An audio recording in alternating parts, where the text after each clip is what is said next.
Several years ago, I had a dishwasher that went bad, and I called my brother, who's a contractor, and I said, I needed to fix this dishwasher. And he said, they really don't make them to be repaired and fixed anymore. They just make them to be thrown away and replaced.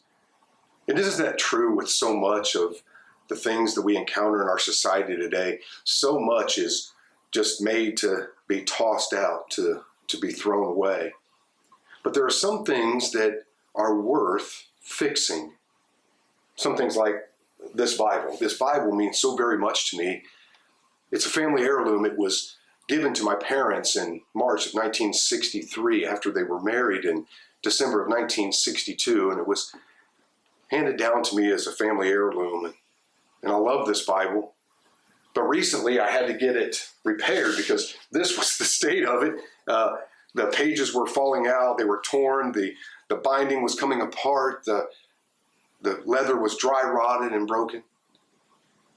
But see, this Bible is worth enough to me for me to do what I needed to do to have it fixed. So I took it to a bookbinder and had it repaired and fixed so that it can be used and passed on for another generation.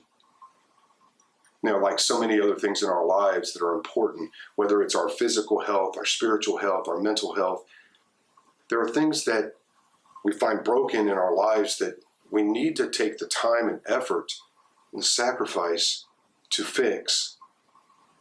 Maybe it's a marriage, maybe it's a family relationship, a friend, but we need to fix those relationships because they mean so much.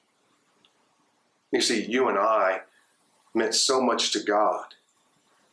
In our broken state, Jesus, Philippians chapter 2, stepped down from the cross and did not consider his place in the Godhead something to be held on to, that he wasn't willing to humble himself and take on the form of a servant, being made in the likeness of man and becoming obedient even unto death, the death of the cross. And in that famous verse, John 3 and verse 16, we're told that God so loved the world that he gave his only begotten Son, that whosoever believeth in him should not perish but have everlasting life. You see, God saw you and I as broken but important enough to fix.